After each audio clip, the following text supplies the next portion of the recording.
All right, guys, I'm still having a problem with this Champion generator. Now I've put a new carb on there, and I've used starting fluid, and it does start, but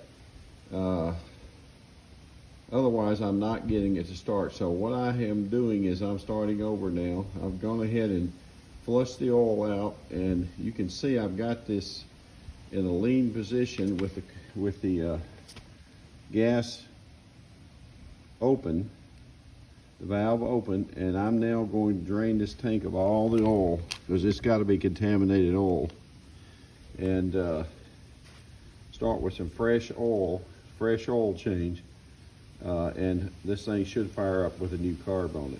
I have also, just to be sure, checked the oil sensor, because sometimes that low oil will cause it not to start.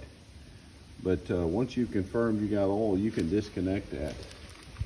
And I tried that too. That's not my problem.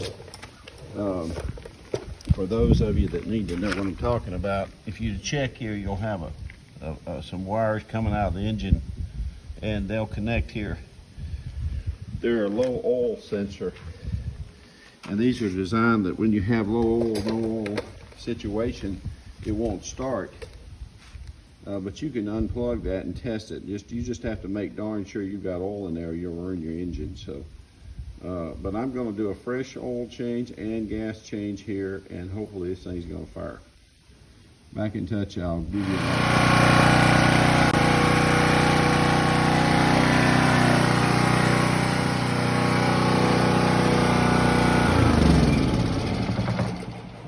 Okay, guys. I finally got her running, and I thought I'd give you this final update here. Let me turn a little light on for you, but I did end up replacing the carb per my earlier video. I've got the new carb installed, but also I could not get it to start, and so I had to drain the tank. And easy enough. I mean, I basically just pulled the fuel hose off the carb here, opened the fuel outlet, and let all the old gas drain out. I also tilted this on to the side to get it all out. Well, I also went ahead and took that spark plug out and did another test to make sure I was getting spark.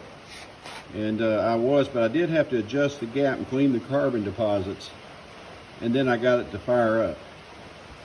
And of course, while I was here, I went ahead now and I put a new spark plug in. It has a new carburetor on it. It is running, but I also want to mention to you that I did check over here on this side that low oil switch, and I've reconnected it now.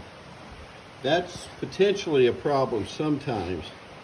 I did change my oil while I was here. So essentially I refreshed the gas tank with fresh gas, and I flushed and put new oil in. I'm sure that helped too. I reconnected this, put a new carb on it now. Like I said, I now have a new spark plug. So she's up and running again, and I tell you that I've learned a lesson. You got to run these things every week. I already use non-ethanol gas, but originally this probably had ethanol gas before I got it. I bought it used, and I use strictly non-ethanol gas, but she's up and running. So that's my dual fuel Champion, and I think they're pretty reliable and all, but they're carb driven. So like anything carb driven, you're going to have regular maintenance, or you're going to have to take measures to crank them and run them regularly. So we're up and running now. So that's my second generator. I did earlier videos on my little Honda over here when I serviced it. So hopefully this is helpful to anybody that might be having a problem with your dual fuel or your generator and carb issues and so forth.